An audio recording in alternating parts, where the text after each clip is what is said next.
Assalamu alaikum wa rahmatullahi ta'ala wa barakatuhu. Abi ntalamu badi misilmo mo mebila kafur nga kontonna di ninki musu keba inta tabla mun na sa kutu adama di nyala man sonia alonna alfanga hola fo kullu zi ilimin be ñoxo ñaale london tenti ko karanga ko kitabu kulula mom london to tiwo parce alimo ameta dunia ko na dunia yara kende ke mo nga tarakul ilmun la talibul la kitabu dolom atarta hadisa saharin siamam fanan kono akolondo be tafisamante wala mo ilmun li khaliti fallon mo ha fangalon isa ko be nole ko mi sotela parce que isa la sahale mo mele te fangala dala me wala mo tala muku fu segele ma ke dola wolondo mo holul wata doya mo hol kono alamo wolondo muna fanni nga dilam be la kafringa ma misil mo me be ma ke musudi ninke ba parce que bi mo holbe mon kering adama di nyati ñogon toti nyanyin réseaux sociaux la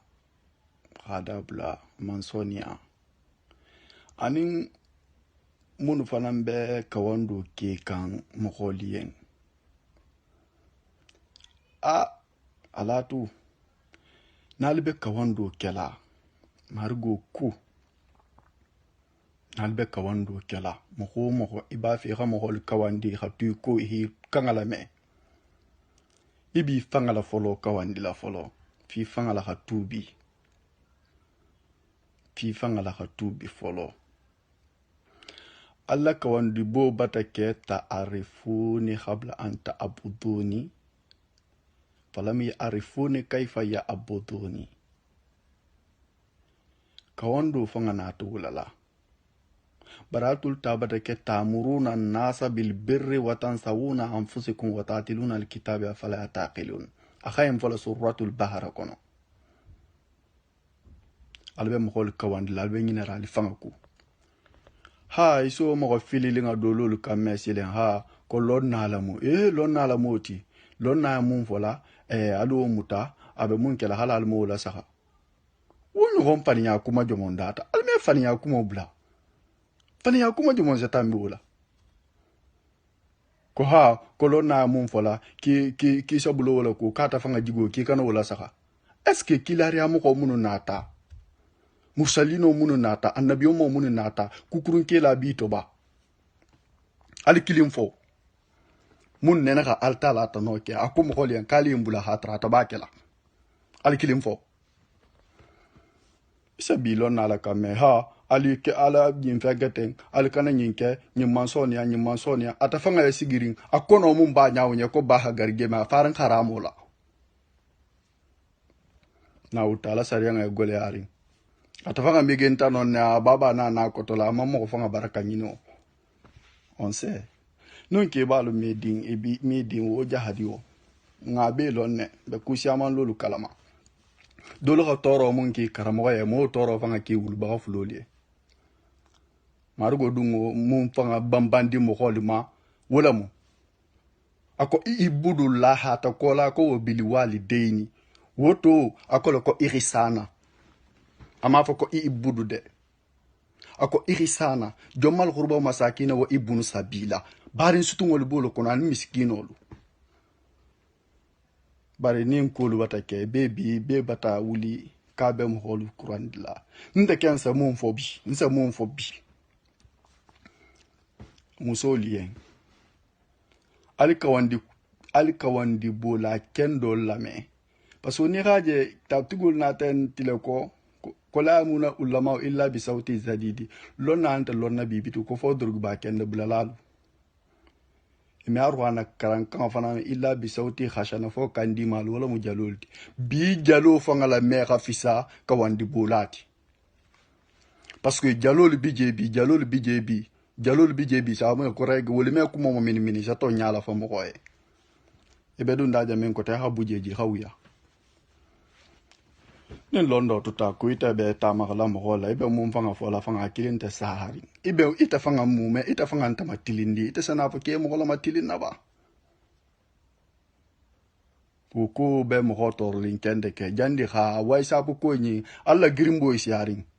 ala lu fanga lu maîtriser folo après ala hana nal be na ala mum fola way sabu la lu so fo mo hol hala mais ala lu fanga maîtriser folo voilà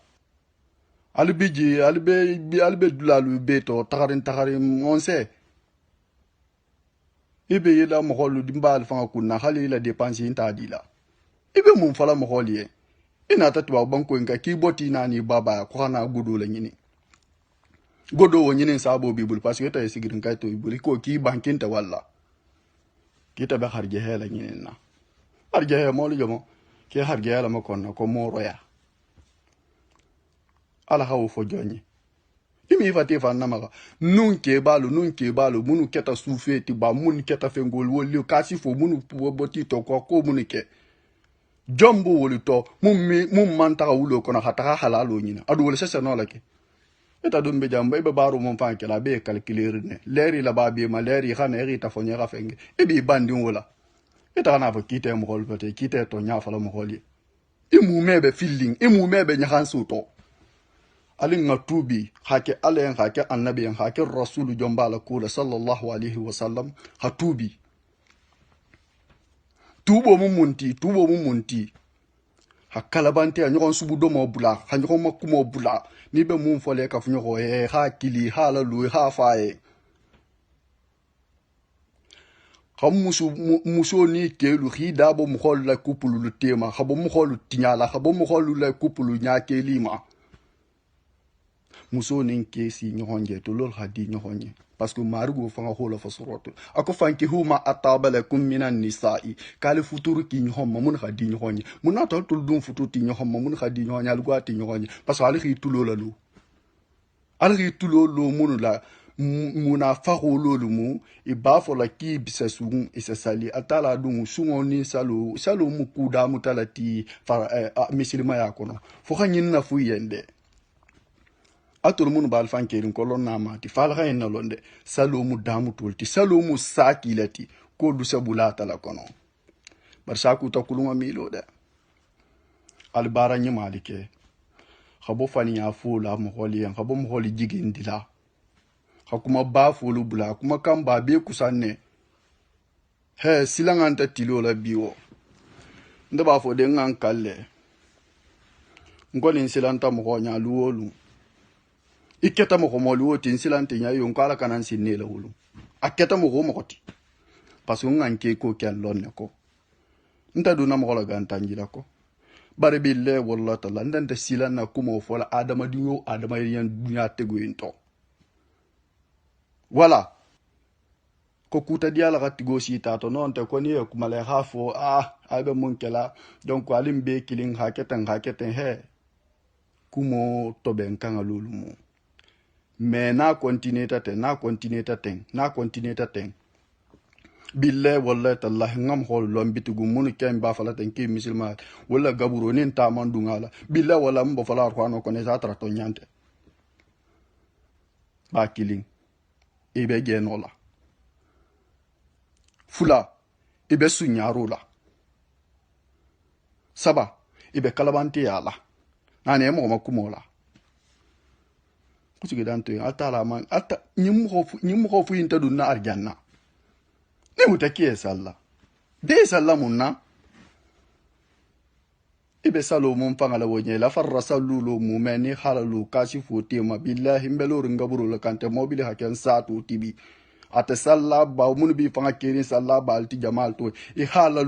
halalu bisilima ya tonkan wurulo ahabe sa handa hafonet billahi wallahi tallahi na mo khobeji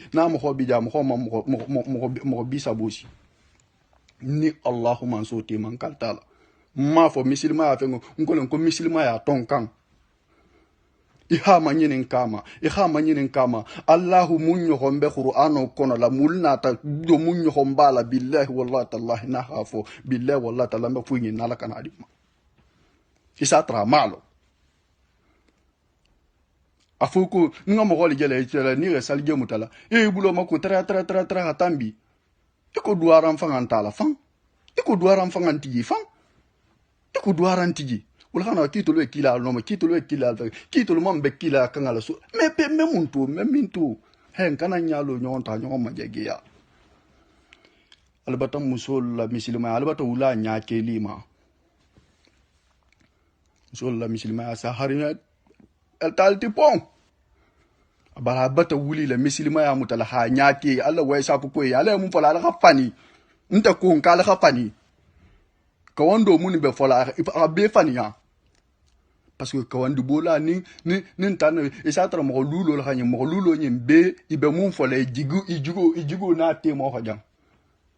kilinga jigo manyi khatu ha mo lulo sari en kendo kan ningal matiling ntolol mo dinningal ti hanji silo kambe kukuru mbe mun to hafu he qilalo eja mun to tanyen dabla yin keten sobe mutaketa keten besi kamela ko bata kurtola jigala tenente o befe ni te o betenente cardinga o tenente imila lo hafie ni o taki misili molti bilu la alama ya salla tala fanga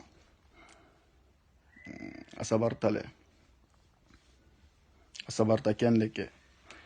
ne raja suratul waqi'a adwa jabu sembo habu parce que ayo mumbala akoja mina marugo koja mina alentu je manka manfe londe lonna la khima yinin ka marugo koja mina akufo laula fadilillahi laula mun foje wonya nami miranu akoni ma miran na mante amanu laula fadilillahi birahmatillah kuntunna min alqasirin sebeke bono mokonji falaula marugo hawo siyayandile suratul waqi'a kono bare nta ken kaltan dal mansola nkaltan mansola munga sam fatawrulo ndu fatawrulo da bila amudin taramanta kotola data dia mo bata siaya musolu kani tululo mo holu le khila fifi parce que nya kawando lolu mekan wolu kawando la molu ti wolu be fuyi forente malo ni mun taga hadisa ningal ma sarga fenge ha isigi ha fenge hadiso nse enfalien hadiso lonna lulu khafilla arabu kan geta mo mum makisigi ala ha ko munu laton ala ha ko munu fo après habura sarianga ko ha fenge habule ko ha ko gidindi na tolati hadiso lu beji inte saharin hadiso lu fanan dol beji wolu be laren ko lolu contre sala gidile sa fo muni sa fo dol rasiya imam malik la majhabu wo dol beji wol so lol tahila fi akhila gidim bulula abele ko kabaru fuluyin imam malik tante ana fi talamu me hakolu gidindi ni majafulul na to lonna lolu sia tahi fenge hakolu gidini mo hol budu abele comme ni ko sa en ko margo ko albataje sariya kon la comme so exemple muso nyanti madigila ke isa ikha konto wolu haji mo khana ho jidinde a muso inyanti isigila ikhatu sigiri ike koto parce que nsa jele la halat lonna li ba fola ni rima yin ka sariya ma ni kan ko mazhab jon kona malo kone ga jedi ke magura imam malik ko isi majiga da fi isi majigi haje da ma khataka ana fil na tati kisi majigi haje dunga bulu ha hakura aminna hapoti dibulu e khawuli khataka bar fale kha lonne fo kha lon bar non nsena kumo ke sofu nyonya ni alna la kila sonta parce que tambanti yeten make famaitala make wasula make fartla wallahi billahi tallahi me ni batatoro parce que me kawando mun me kan margo mo fo mo yen ama fo nya fana donc ne mbulata munu la ou bien kebalu khalifulu alfalu alsalha kotu bari mbata silan ne quoi adu ni ga togu jang kebal sama ko togu nin togu silanta hakili malu benyanta silana ba togu ko liana ko fato munanta ku kalama adama dim mundun ta ku kalama nin wo silanta hakili malu be jiga tege lale o batara hakili malu bata jiga tege donc wala mu quoi nin tata bula mun ga suto santo ale ranto annabien wala mu mais manyen fo kukutala mpananken senan sigi nse alfal manyininka